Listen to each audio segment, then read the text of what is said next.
उल्वे नवी मुंबई से ताज़ा खबर। भाजपा के युवाओं ने एक स्थानीय नेता द्वारा आपत्तिजनक शब्दों का इस्तेमाल करने पर कड़ा निषेध जताया। उन्होंने नारेबाजी करते हुए पुलिस स्टेशन में शिकायत दर्ज कराई और मांग की कि इस नेता के खिलाफ तुरंत कार्रवाई की जाए। कार्यकर्ताओं ने पुलिस चौकी के बाहर जोरदार नारे लगाए और अपने गुस्से का इजहार किया।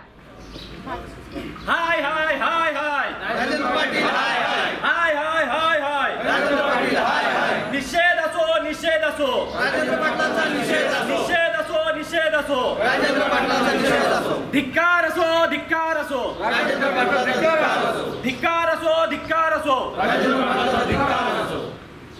भाजपा के युवाओं ने मीडिया के सामने खुलकर अपना बयान दिया और कहा कि उनका उद्देश्य केवल शांतिपूर्ण विरोध करना है और दोषी नेता के खिलाफ कड़ी से कड़ी कार्रवाई होनी चाहिए।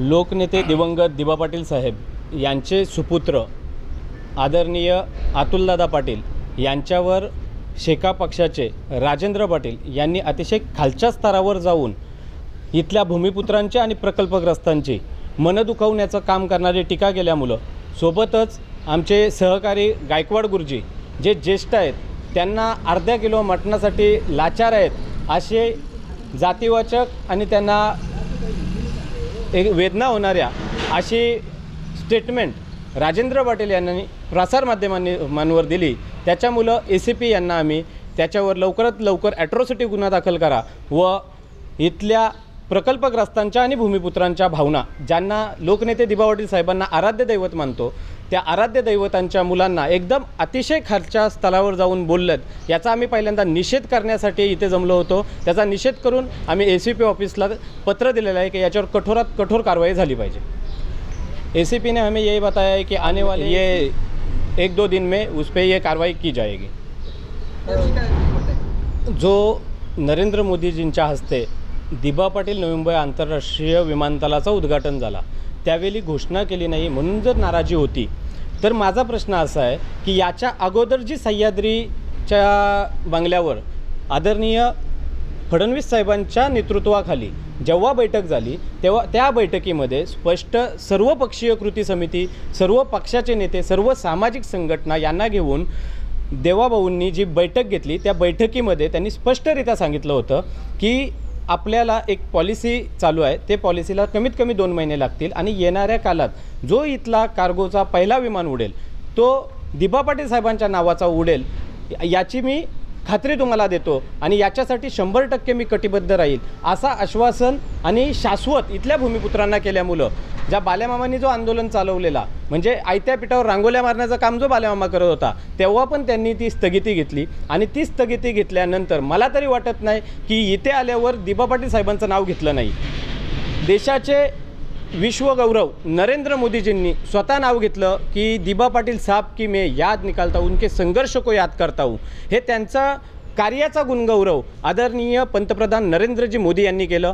सोबतच जेव्हा देवेंद्र फडणवीस साहेब हे भाषणाला उभे राहिले तेव्हा त्यांनी सांगितलं भूमिपुत्रांचे कैवारी म्हणजे त्यांनी देखील दिबा पाटील साहेबांची आठवण काढली आणि तेव्हा संपूर्ण टाळ्यांच्या कडकडाटमध्ये संपूर्ण तो तिथला मंडल गजबजून गेला। हे असं झाल्यानंतर पण ही जी टीका करतोय राजेंद्र पाटील त्या राजेंद्र पाटलाला मला एक सांगायचं आहे बाबा जेव्हा 21 पासून आम्ही इथे सर्वपक्षीय कमिटी सर्व सामाजिक संघटना आंदोलन करतोय तेव्हा तू कुठे होतास आणि तेव्हा अतुल पाटील साहेब जेव्हा होते अतुल पाटील साहेबांचं काम नाहीये की बाबा माझ्या वडिलांचं नाव द्या, ही समाजाची भूमिका आहे। आपण दिबा पाटील साहेबांनी आपल्या या समाजावर केलेली जे उपकारांची परतफेड करण्यासाठी समाज आपण बांधलेला आहोत की दिबा पाटील साहेबांचं नाव दिलं पाहिजे। याच्यासाठी अतुल पाटलांनी ही भूमिका मांडणं किंवा त्यांना ज्या खालच्या स्तरावर तो राजेंद्र पाटील जाऊन बोलतोय तो नेहमी प्रत्येकाला मागे गणेश कडू यांच्यावर त्यांनी टीका केली, त्याच्या अगोदर रमाकांत म्हात्रे जासेचे त्यांच्यावर टीका केली, पुन्हा हे पावशे म्हणून आहेत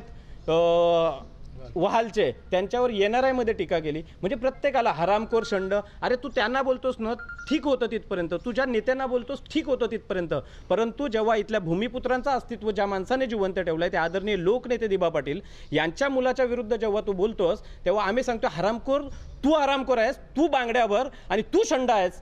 कारण की जर तू ज्या सांगतोस ना की मी मानसपुत्र आहेत, जर तू दिबांचा वैचारिक मानसपुत्र असता तर तू दिबा पाटील साहेबांच्या मुलाला कधी एवढ्या खालच्या स्तरावर जाऊन टीका केली नसती. ज्याला आपण दैवत मानतो, संपूर्ण भूमिपुत्र ज्या दिबा पाटील साहेबांना दैवत मानतायत, त्यांच्या घरावर एवढ्या खालच्या स्तरावर जाऊन टीका करतोय. आम्ही 2 दिवस शांत होतो, बघू द्या कोण काय बोलतोय. मला संपूर्ण 95 गावांना, सर्वपक्षीय कृती समितीला, नवी मुंबईचे जे नेते आहेत, संजीव नाईक साहेबांना, दशरथ भगत आहेत, जे सामाजिक संघटनात या आंदोलनात आमच्यासोबत होते, कपिल पाटील साहेबांना, मला यांना विचारायचं आहे की बाबांनो, जेव्हा अतुल पाटील साहेबांवर, दिबा पाटील साहेबांच्या मुलावर एवढ्या खालच्या स्तरावर टीका केली जाते, तेव्हा 2 दिवस आपण शांत आहात, कसे आपण गप्प राहू शकतो?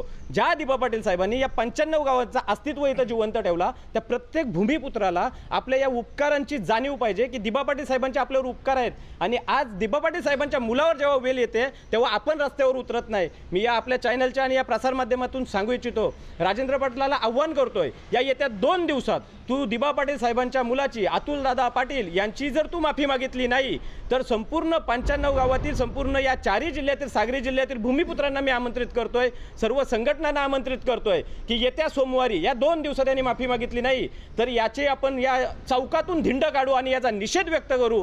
एवढं मी आपल्या प्रसारमाध्यमातून सांगू इच्छितो. मेरा नाम नीलेश खारकर है और मैं ये विभाग का बीजेपी का अध्यक्ष हूँ.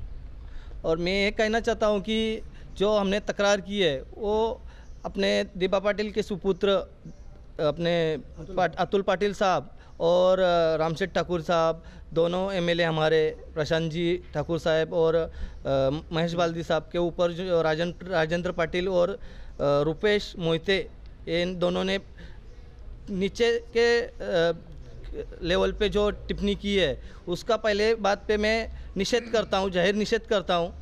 और दूसरी बात यह है कि वो राजेंद्र पाटिल को ऐसा एक मैं कहना चाहता हूँ कि आपकी औकात नहीं है हमारे ये नेता लोगों के बोलने की और दिबा पाटिल साहब के सुपुत्र पर बोलने की. नमस्कार.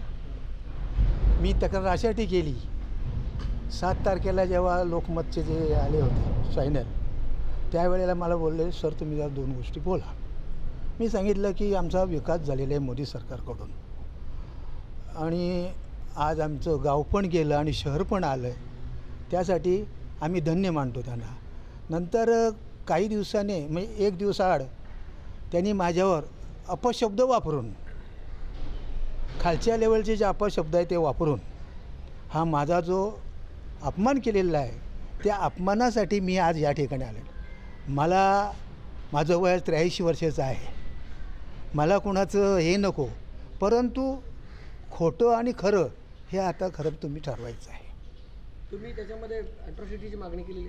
हो, अट्रॉसिटीची मागणी झालेली आहे. अट्रॉसिटी हीच केली का त्यांनी लाचार मटणं अर्धा किलो मटणासाठी गेला, हे शब्द वापरले म्हणून मी केलेलं आहे. Bureau report, FS news network, Navi Mumbai.